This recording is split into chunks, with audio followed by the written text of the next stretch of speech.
একদিন পর আবার প্ল্যানটা নিয়ে বসলাম। প্রচণ্ড গরমে মাথায় কিছু আসলে ঢুকছে না, তো প্ল্যানটাও করা হয়নি তেমনভাবে। গত 1-2 দিন হচ্ছে আমার মাথার মধ্যে প্ল্যানটা নিয়ে সাজিয়েছি, তো মোটামুটি গোছানো হয়ে গিয়েছে। তো আজকে হচ্ছে শুধু অ্যাপ্লাই করবো আর কি প্ল্যানটা।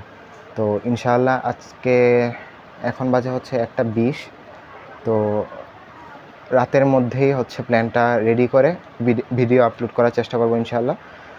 আর তারপর সোমবার থেকে চেষ্টা করব যদি পারি শুরু করার প্ল্যান অনুযায়ী কাজ। আর যদি না পারি তাহলে মঙ্গলবার থেকে ইনশাআল্লাহ একদম পুরো দমে শুরু করবো ইনশাআল্লাহ। আর এখন হচ্ছে রামাদান চ্যালেঞ্জ যে নিয়েছিলাম 30 দিনের, তো সেটার মধ্যে যে সমস্যাগুলো ধরা পড়েছিল সেগুলো হচ্ছে আমি নোট ডাউন করেছি, তো সেগুলো এখন বলবো। 40 মিনিটের বেশি সময় পড়তে না পারা, দৈনিক খুব কম সময় পড়া, যতটুকু পড়া তা ভালোভাবে মনোযোগ দিয়ে না পড়া, সেলফ স্টাডির পরিমাণ 0-এর কাছাকাছি ছিল। সামান্য কারণে প্ল্যানের হেরফের হলে পুরো দিনটাই নষ্ট করা, মানে কেন হলো এই চিন্তা ভাবনায়, যাকে প্রোকাস্টিনেশন বলে। তারপর হচ্ছে ফজরের পর ঘুমানো, এটা অনেক দিন আগের সমস্যা, এটা এখনও ফেস করছি, তাহলে তবুও এটা ছাড়তে পারছি না, দেখবো সামনে ছাড়া যায় কিনা। দৈনিক 5 ঘন্টার বেশি ঘুমানো, আসলে আমার মেইন টার্গেট থাকে 5 ঘন্টা ঘুমানো, এতেই আমার একদম ভালোভাবেই হয়। এর চেয়ে বেশি ঘুমালে বা 8 ঘন্টা বা 10 ঘন্টাও ঘুমিয়ে দেখেছি, আসলে আমার ঘুমের চাহিদা পূরণ হয় না, বরং 5 ঘন্টা ঘুমালে পারফেক্ট। চাইলে 5 ঘন্টা ঘুমিয়ে থাকা যায়, এর চেয়ে কম ঘুমিয়েও থাকা যায়, 4 ঘন্টা বা 4.5 ঘন্টা ঘুমিয়েও থাকা যায়, তো 5 ঘন্টা হচ্ছে আমার জন্য পারফেক্ট। তারপর মাঝে মাঝে বিভিন্ন অজুহাতে 11টার পর ঘুমানো, 2:30 বাজে উঠে, মানে রাতের কথা বলছি, 1 ঘন্টা বা 1.5 ঘন্টার মতো সময় এমনিতেই নষ্ট হয়ে যায়। তারপর হচ্ছে 4টা বা 4:30টার সময় নামাজ, তো 1 ঘন্টার সময় নষ্ট হওয়ার পর, মানে এই যে কি বলে ফ্রেশ হওয়া, তারপর বিভিন্ন কাজ শেষে বা প্ল্যান সাজিয়ে মোটামুটি 1 ঘন্টা বা 1.5 ঘন্টার মতো সময় নষ্ট হলে, তারপর ফজরের নামাজও যেহেতু কাছাকাছি চলে আসে, তো আধা ঘন্টা বা 40 মিনিটের জন্য আর বসতে ইচ্ছা করে না, তারপর পুরো সময়টাই আসলে নষ্ট হয়।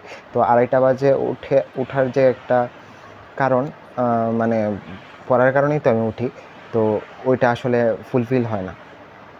তারপর হচ্ছে তখন ভিডিও আপলোড করা, হ্যাঁ এই যে যা বলছিলাম যে 2:30 বাজে উঠে আমি বিভিন্ন কাজ করি, মানে প্ল্যান সাজাই, তারপর ভিডিও আপলোড করতাম আগে। তো রামাদান চ্যালেঞ্জে এটা হয়েছিল যে একটা শর্টটা বানিয়ে ছাড়তে কমপক্ষে 10 মিনিটের মতো তো অবশ্যই লাগে, তো সেটাও হতো। সেই কারণেই আসলে 50% কমপ্লিট হয়েছিল রামাদান চ্যালেঞ্জ। তারপর হচ্ছে পড়ার মাঝে দারাজে বিভিন্ন প্রোডাক্ট দেখা, এটা হচ্ছে দুপুরের দিকে বা যখন মনে হতো যে একটা সেশন 2 ঘন্টা 2.5 ঘন্টা নিতাম, তারপরে যখন রেস্টে যেতাম তখন দারাজে এই কাজটা করতাম। তো এটা আসলে 10 মিনিটের জন্য গেলে প্রায় আধা ঘন্টার মতো চলে যেত আর কি।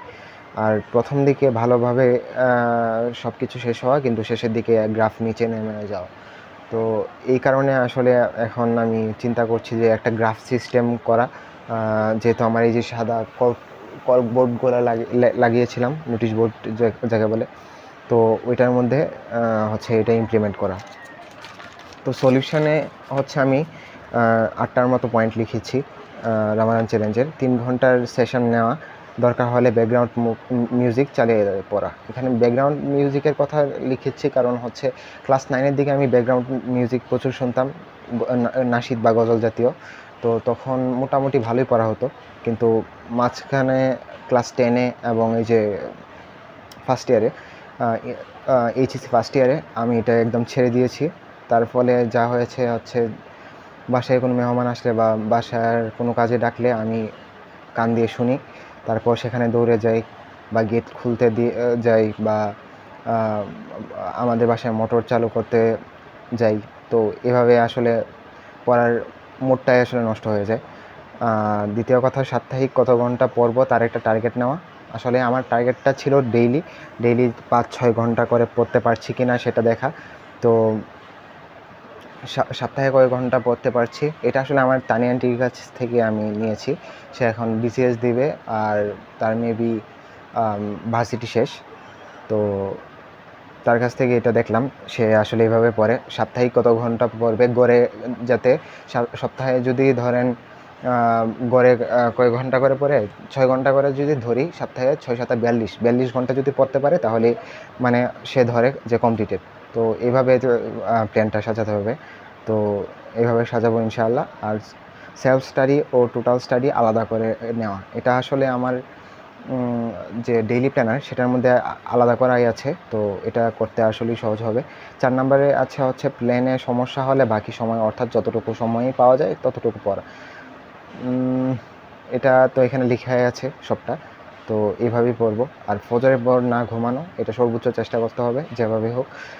স্ক্রিন টাইম 15 মিনিটের কম করা। স্ক্রিন টাইম এক ভিডিওতে দেখলাম যে স্ক্রিন টাইম 15 মিনিটের, অনেকেই 15 মিনিটের কম করেছে। আর আমি আগে কি করতাম, 1 ঘন্টার কম রাখার চেষ্টা করতাম, এখন 15 মিনিটের কম রাখার চেষ্টা করব ইনশাআল্লাহ। আর নিউ স্টাডি বাডি খোঁজা, এটা হচ্ছে আমার ক্লাস 9-এ যে বাডি ছিল, স্টাডি বাডি, তো তাকেই আবার খুঁজে পেয়েছি, আব্দুল হামিদ। তো দেখি ওর যদি আমার এই প্ল্যানটা ভালো লাগে, তো ও আমার প্ল্যানের সাথে হয়তো অ্যাডজাস্ট করবে, অথবা আমরা শুধু খবর রাখবো কারটা কেমন চলছে প্ল্যান, এই জাতীয় আর কি। তো এটা আরেকটা হচ্ছে শেষ পয়েন্ট, এটা হচ্ছে ডেইলি রিভিশন দেওয়া। ডেইলি রিভিশন বলতে 1 ঘন্টার মতো রাখবো ডেইলি রিভিশনের মতো, গতদিন কি পড়েছি এটা পড়ার জন্য। তো এটা আগেও এক জায়গায় শুনেছিলাম, তো এখানে আবার একটা ভিডিও দেখলাম গতকালকে। তো এটা আসলেই জরুরি, এটা অনেকটা অ্যাক্টিভ রিকলের মতো হয় আর কি। অ্যাক্টিভ রিকলই তো বলে, হ্যাঁ অ্যাক্টিভ রিকলের মতো হয়। আর স্পেস রেপুটেশনটা, এটা হচ্ছে আমার মান্থলি প্ল্যানারটার মধ্যে ইমপ্লিমেন্ট করার চেষ্টা করব। তো আরেকটু এটা নিয়ে পড়াশোনা করে আজকের মধ্যেই সবটা সাজাবো ইনশাআল্লাহ।